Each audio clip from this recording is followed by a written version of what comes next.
Carlos, the most clumsy assistant in the office, was already accustomed to small blunders and embarrassing situations, but that morning promised to be especially challenging. The sun was still rising when he arrived at the office, but his boss, the meticulous Mr. Noguera, was already there, sitting at his desk with a look that mixed seriousness and expectation. "Carlos," Mr. Noguera began, "today I need you to do something very important for me. Something that can set the tone for our entire day. You need to get my special coffee." Carlos, relieved that it wasn't a complicated task, smiled. "You'll be right, boss. What brand is it again?" Mr. Noguera raised an eyebrow, as if the question were an insult. "It's Café Delicia's premium blend, freshly ground beans, with a touch of caramel and a light vanilla aroma. And please, the coffee must be filtered in a Chemex, not in a regular machine. It has to be perfect." Carlos swallowed hard. It seemed simple, but the boss's expression indicated that any mistake would be unforgivable. He left the office with a slight tremor in his hands, mentally repeating the instructions: Café Delicia, premium blend, freshly ground, touch of caramel, Chemex, perfect. He knew he couldn't make a mistake, but of course, he was about to discover that even the simplest task could turn into a real nightmare. Carlos went straight to the only coffee shop in town that sold Café Delicia's premium blend. When he got there, he found a huge line. "You have to be kidding me," he muttered. Still, he waited patiently. When he finally got to the counter, he gave his exact order, but the barista, with a tired smile, said, "Freshly ground? Our grinding machine broke this morning. Can I get you something else?" The tension on Carlos's face increased. No, I need the coffee exactly as I asked. I can't fail." The barista looked at him sympathetically, but she had no immediate solution.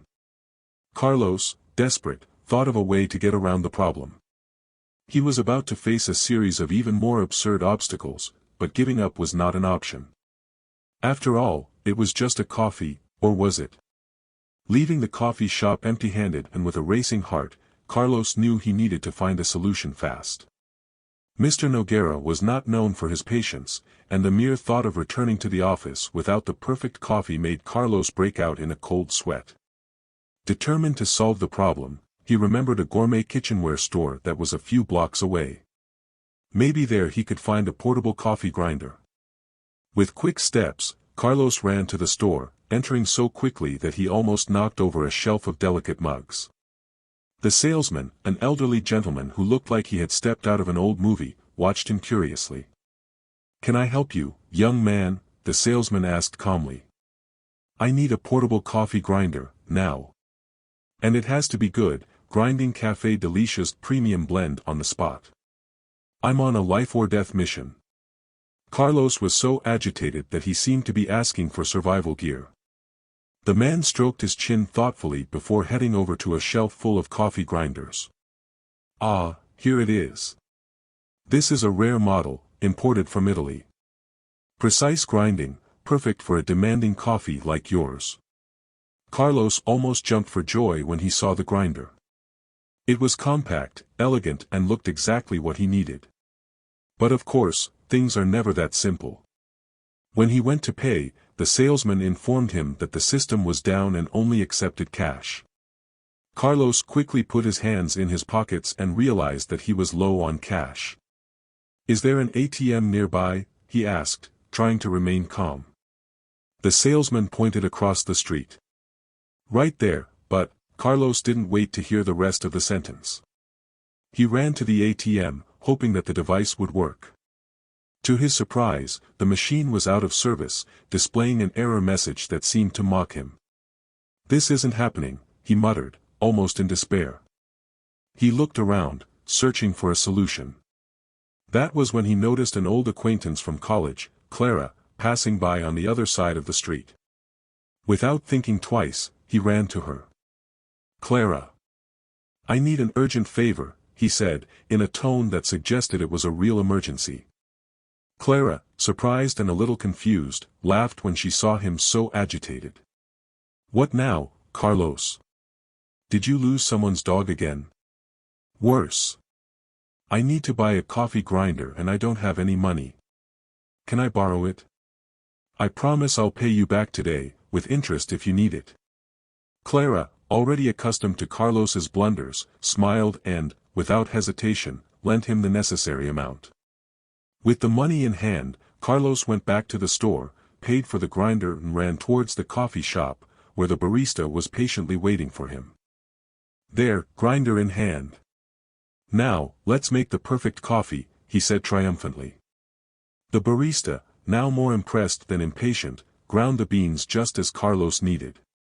The aroma of fresh coffee began to spread through the air, and Carlos felt a wave of relief. But he still had to make sure the coffee was filtered exactly as Mr. Noguera wanted.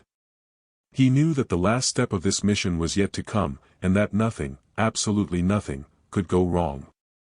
But, of course, fate had other plans. With the grinder in one hand and the bag of ground coffee in the other, Carlos already felt the weight of duty accomplished. The mission was almost over, and all that remained was to prepare the coffee exactly as Mr. Noguera had requested, filtered in a Chemex, so that the flavor would be perfect. But, as usual, things would not be that simple. When Carlos returned to the coffee shop, he asked to use the Chemex, but the barista, with a somewhat embarrassed look, explained that all the Chemex machines in the store were on loan for a special event that was taking place that day. You'll have to improvise, my friend, she said, already feeling sorry for Carlos. Desperate, Carlos began to search his mind for a solution. It was then that he remembered a small antique shop nearby, where he had seen all sorts of peculiar objects, including old methods of making coffee. He ran there in the hope of finding something that could replace the Chemex. When he arrived, he found the shop almost empty, except for the owner, an eccentric man who seemed more interested in a card game than in selling anything. Carlos explained the situation, and the man, intrigued, led him to a back room full of old things. In the corner over there, you'll find something that might work, the man said without much enthusiasm, pointing to a dusty bookshelf.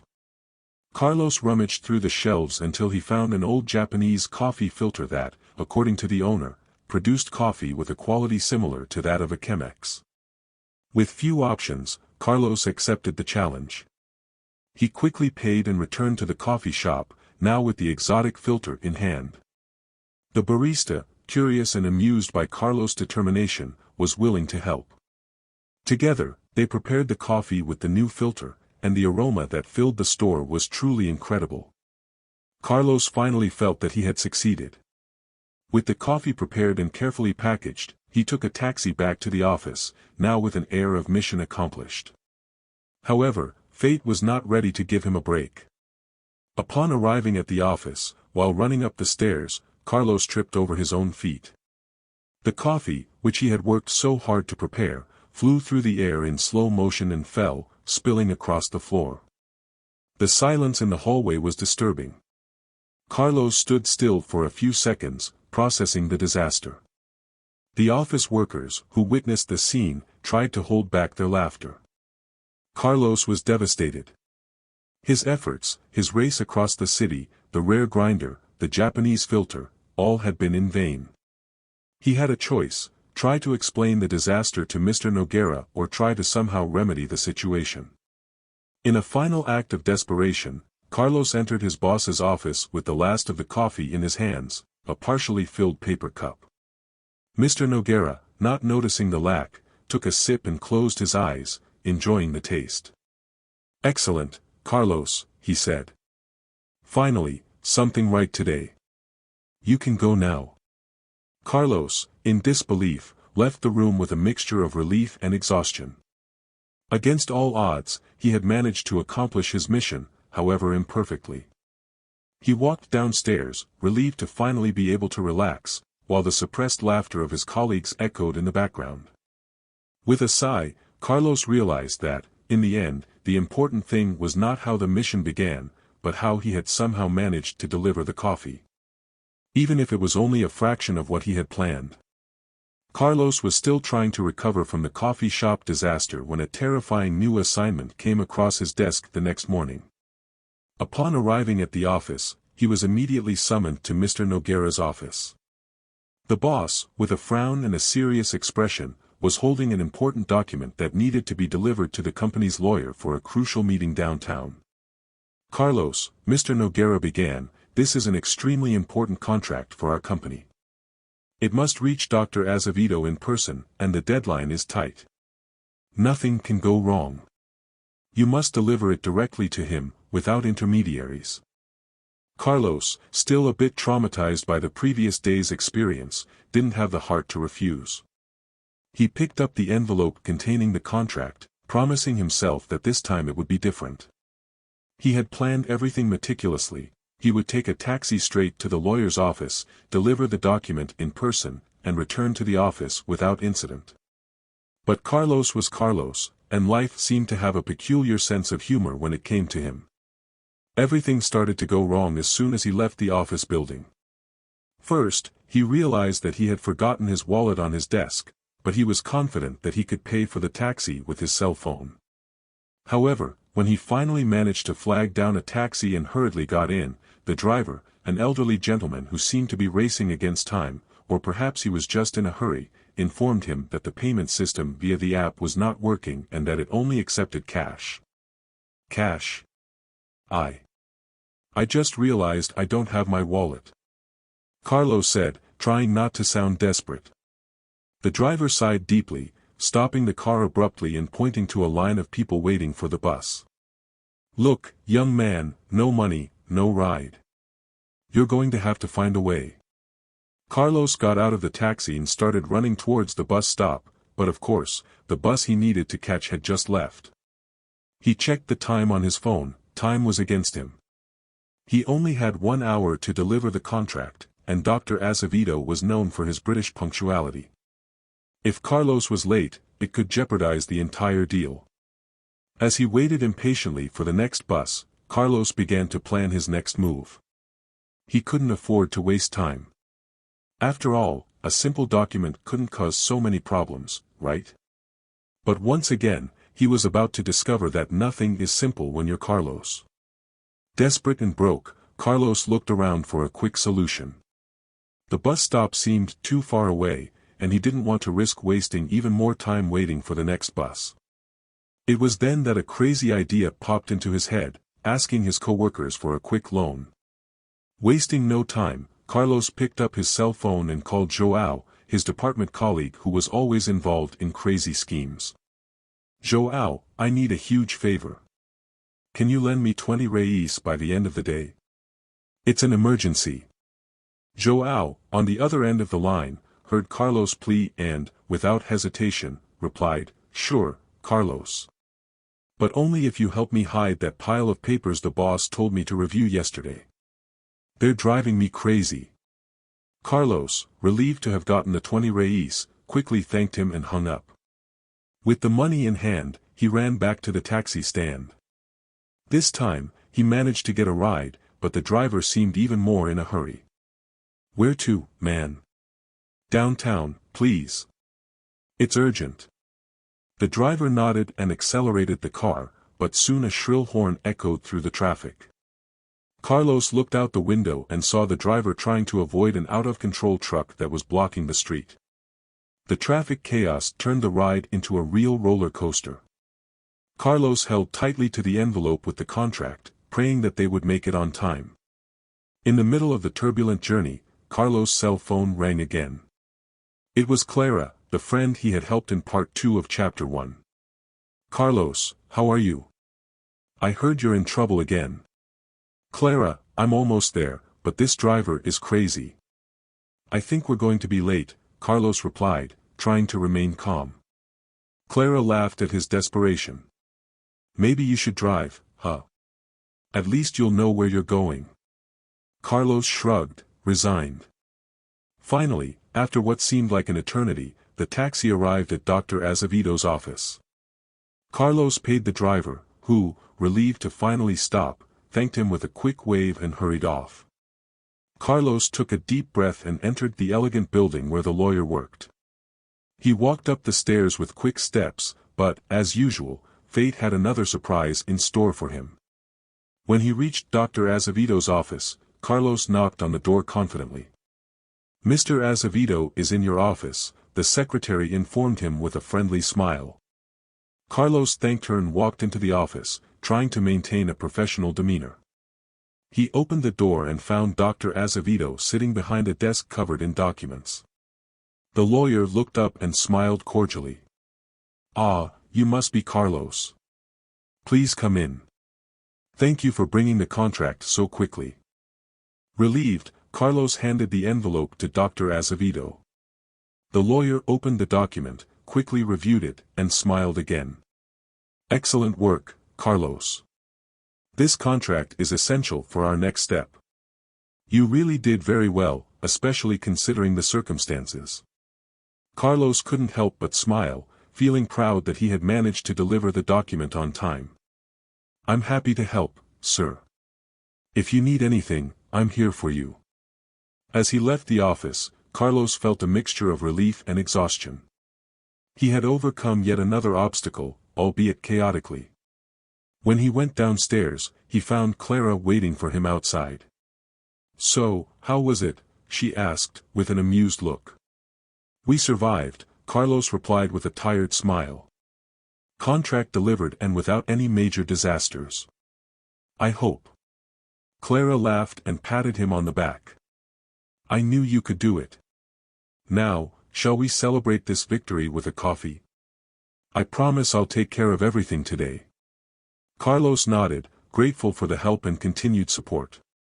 As they walked together towards the coffee shop, he knew that, despite all the setbacks, he was learning to deal with the most unusual situations. After all, being the clumsiest assistant in the office had its advantages, or at least, stories to tell. After delivering the contract and finally relaxing with a coffee, Carlos believed that his day had finally calmed down. However, while he and Clara were talking in the coffee shop, Carlos' cell phone began to vibrate incessantly in his pocket. He looked at the screen and saw several messages from João, his co-worker. "Carlos, we need to talk now. This is serious."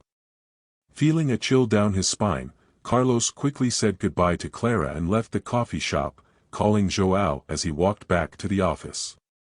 "João, what happened? Is everything okay?" On the other end of the line, João's voice sounded nervous. "Carlos, remember that contract you delivered today? It seems like there's something very strange about it." One of the lawyers who was reviewing the document noticed a clause that no one had mentioned before.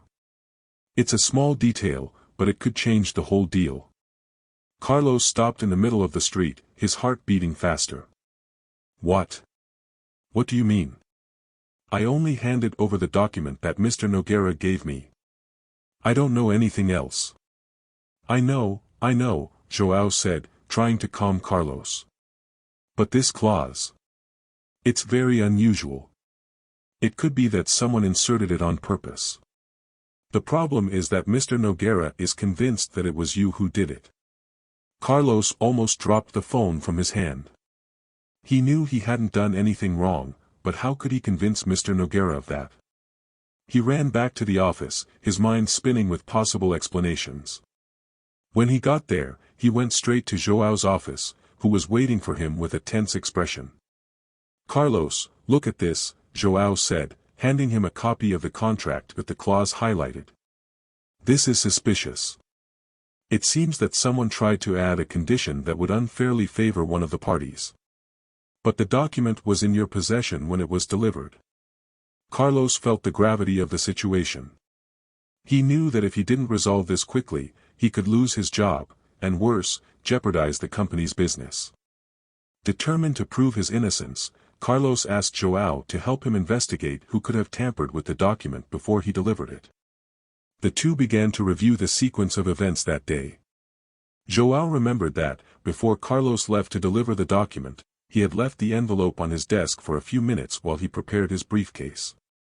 During that brief interval, anyone could have accessed the contract. Carlos then had an idea. "João, what if we check the security cameras in the office? Maybe we can see if anyone tampered with the envelope while I was away." João agreed, and together they went to the security room, where they convinced the person in charge to show them the recordings of the time when Carlos had left the contract alone.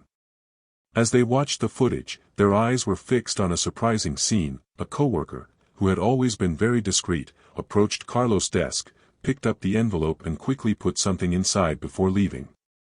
"It's her!" Carlos exclaimed, recognizing his colleague. "But why? What does she gain from this?" João shook his head, still processing what they were seeing. "I don't know, Carlos, but we need to find out quickly.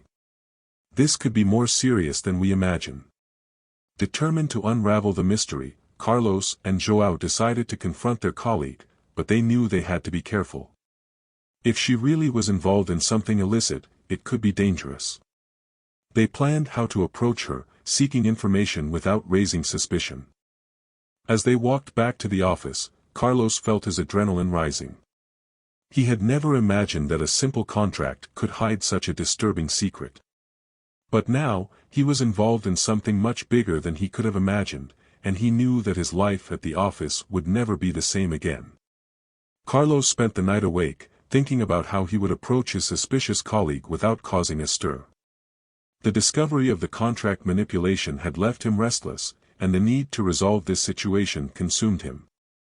He needed to understand her motivations, but more than that, he needed to clear his name before Mr. Nogueira made any rash decisions. The next morning, Carlos arrived at the office earlier than usual. He found João at the entrance, both of them hiding their nervousness with forced smiles. "Ready for this?" João asked, trying to remain calm. "We have to be," Carlos replied, trying to sound confident. "After all, we can't let this drag on much longer." They knew that their colleague, Marta, would arrive at the office a little later, so they had time to prepare. The strategy was simple. Carlos would approach her casually in the coffee room, while João would stay nearby, watching and listening. They didn't want to appear accusatory, but rather interested in understanding what had happened. When Marta finally arrived, Carlos watched as she walked to her desk. He waited a few minutes, trying to appear casual, before getting up and walking to the coffee room, where he knew she would soon appear to get her usual morning tea. As soon as Marta entered the room, Carlos pretended to be preparing his coffee, and turned to greet her. "Good morning, Marta. How are you?" Marta, with her usual calm demeanor and gentle smile, responded, "Good morning, Carlos. I'm fine, thank you. And you? You look tired." Carlos laughed, trying to hide his apprehension. "Oh, yes. It's been an intense week. You know how it is, always rushing to meet deadlines. By the way, about that contract I gave Dr. Azevedo yesterday. Do you know anything about it? It seems like there was a little problem." Marta stopped stirring her tea for a moment, her smile faltering. "Problem? No, I'm not aware of the details. But, what happened?" Carlos observed her reaction carefully. "It seems like there was an unusual clause added to the contract, something that shouldn't have been there. I'm just trying to understand how it happened, you know. Just to make sure I didn't make any mistakes." Marta seemed thoughtful, but her smile soon returned, this time a little more forced. "I'm sure it was nothing serious. Sometimes, these contracts are so complicated.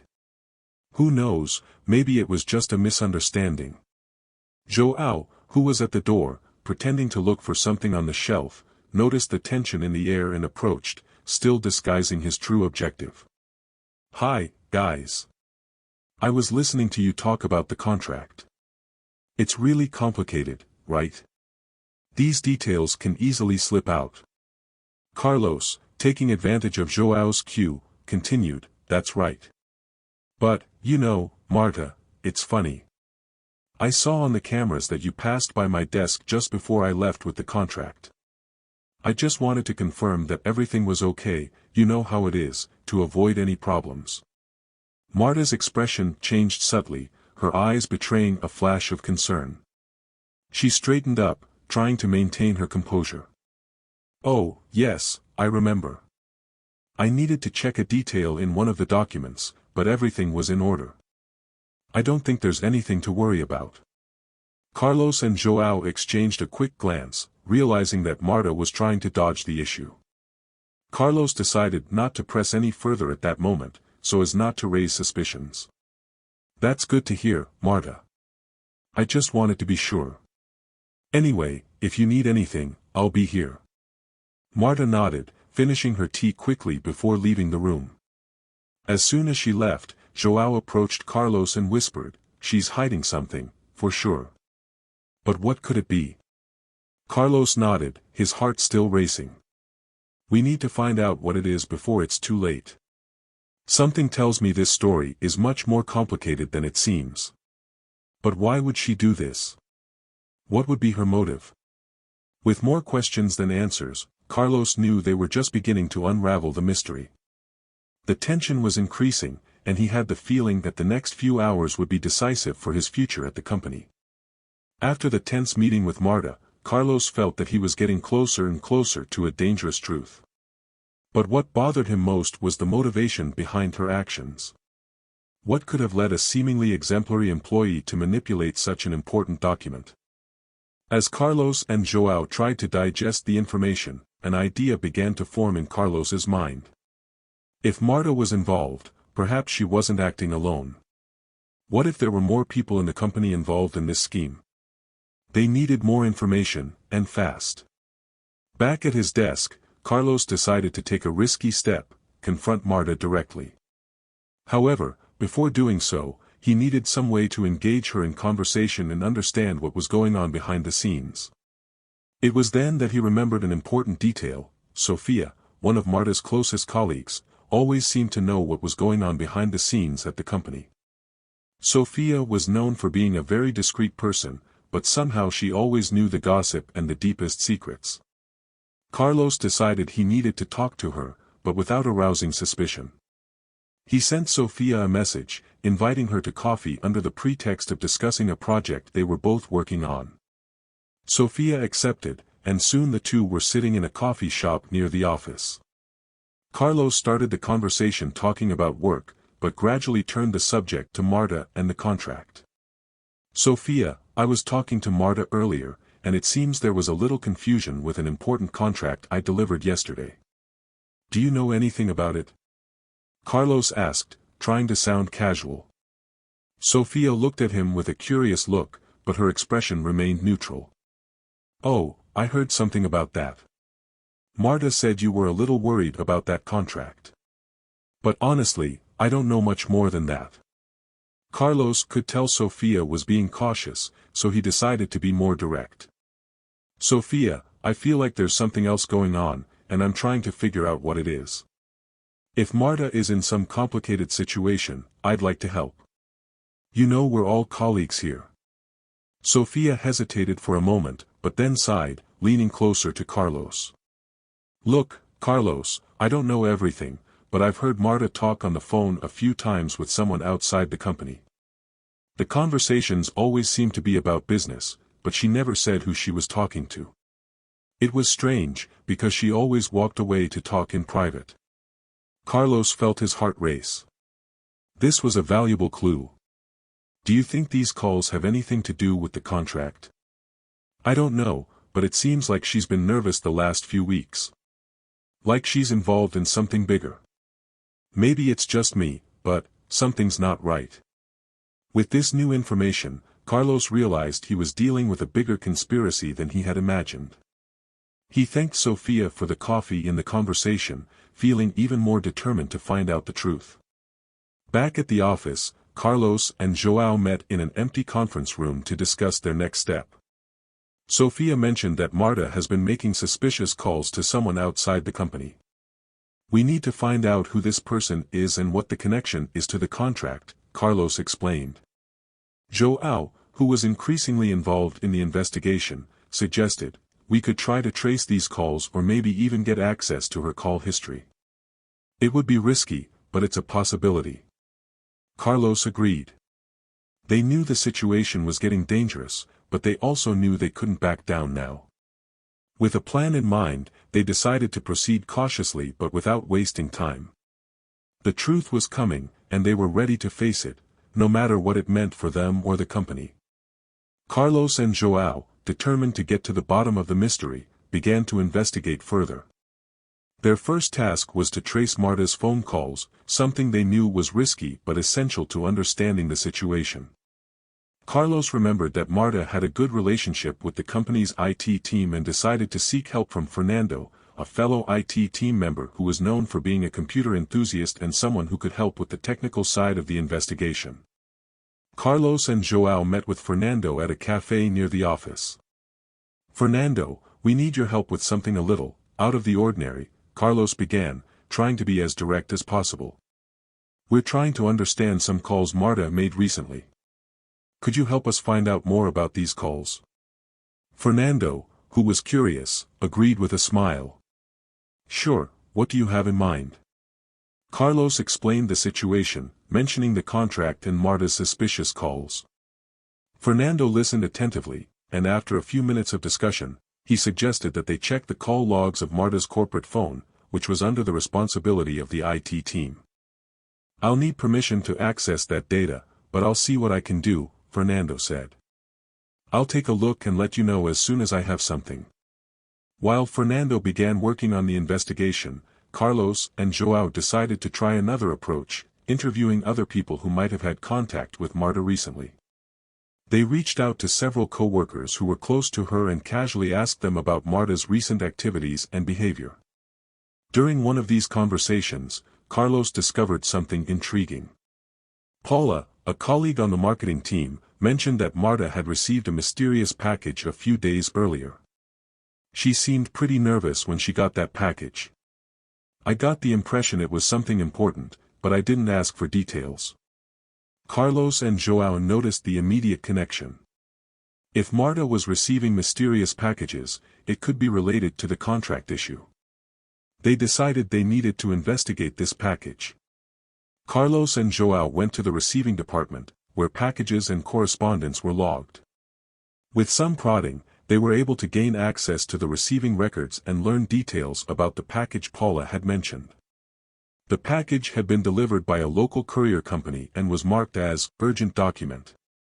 With this information in hand, Carlos and João decided to follow up on this lead and went to the courier company to get more information. At the courier company's office, they spoke to an attendant who, after some persuasion, confirmed that the package had been delivered by a courier who had only worked there for a short time. The courier was a freelancer. "If I knew more, I could help, but he was not a permanent employee and we don't have many details about him," the attendant explained. Discouraged, Carlos and João returned to the office. As they headed to their desks, Fernando found them with a worried expression. "Carlos, João, I was able to access the call logs from Marta's phone. The problem is that the calls were made through an encrypted system, which makes it difficult to view the information directly." Fernando paused before continuing. "But I was able to find out that the calls were to an international number. It could be that someone outside the country was involved.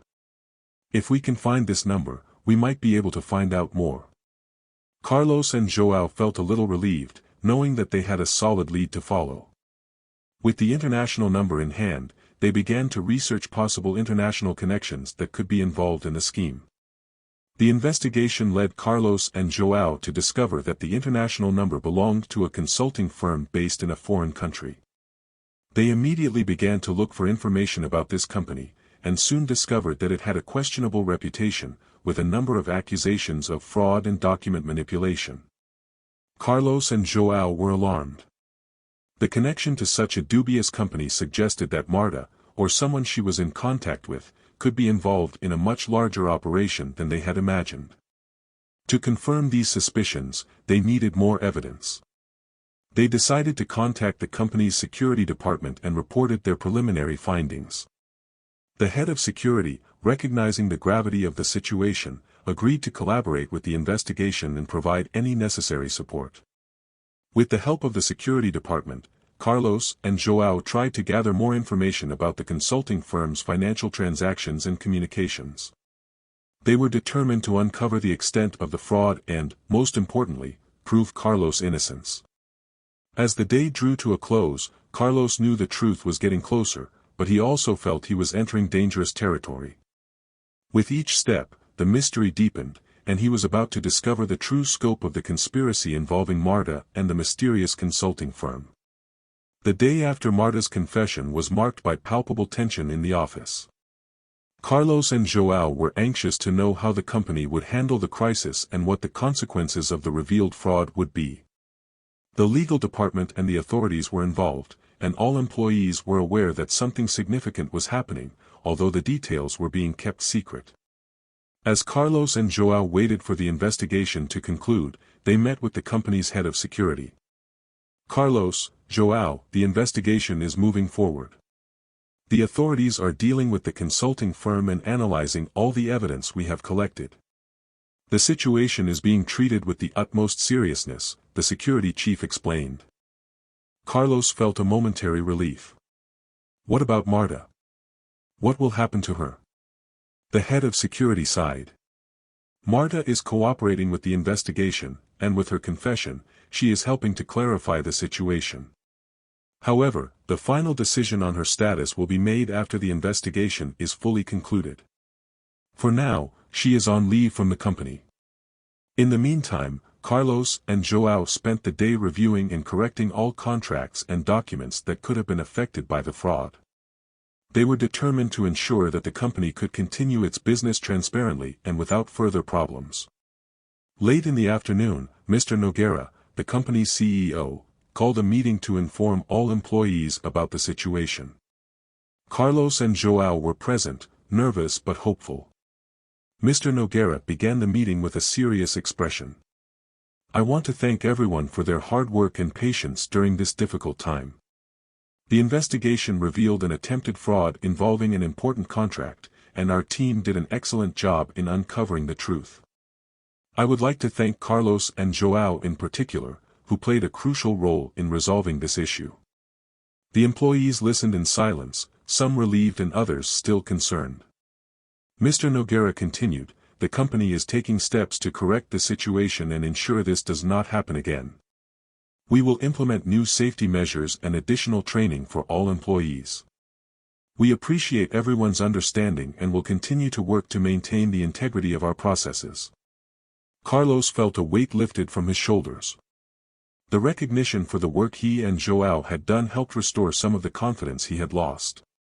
They had overcome a significant challenge and were eager to continue contributing to the company in a positive way. After the meeting, Carlos and João met to reflect on what had happened. "It was a relief to hear Mr. Nogueira talk about the steps that will be taken," said João. "It seems like we are on the right track to make things right." Carlos agreed. "Yes, and I have learned a lot from all of this. Sometimes facing the truth can be painful, but it is essential to moving forward." Night fell and, as Carlos looked out the window of his office at the illuminated city, he thought about how the experience had changed him. He knew there would still be challenges ahead, but he was determined to face any obstacle with integrity and courage. The chapter of this crisis was closed, but Carlos and João's story was just beginning to be rewritten.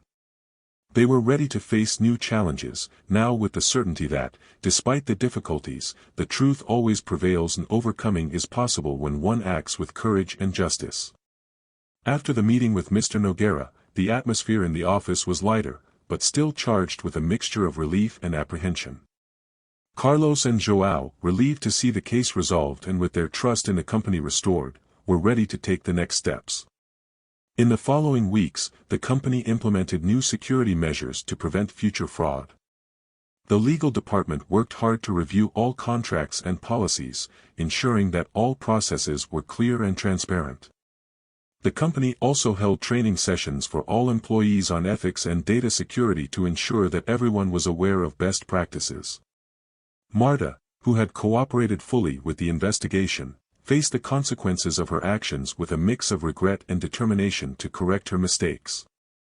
She reached a settlement with the authorities and, despite being placed on leave from the company, began working on a rehabilitation program and ethics and compliance training to help prevent similar issues in the future.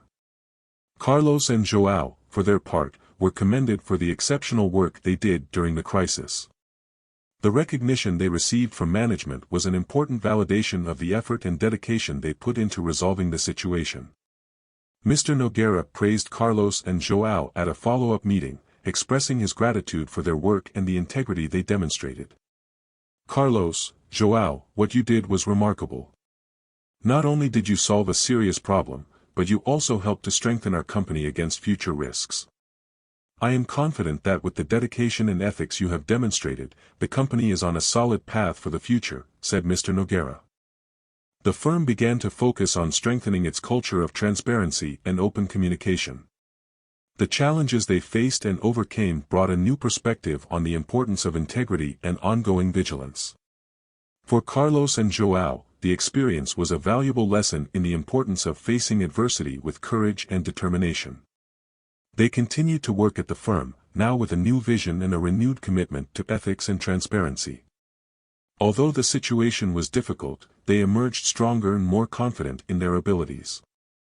As the firm adjusted to the new normal, Carlos and João reflected on the impact they had had and how they had risen to the challenge. They knew that the story they had just experienced was not just about fraud being uncovered and resolved, but about resilience and the value of maintaining the truth, even in the most difficult situations.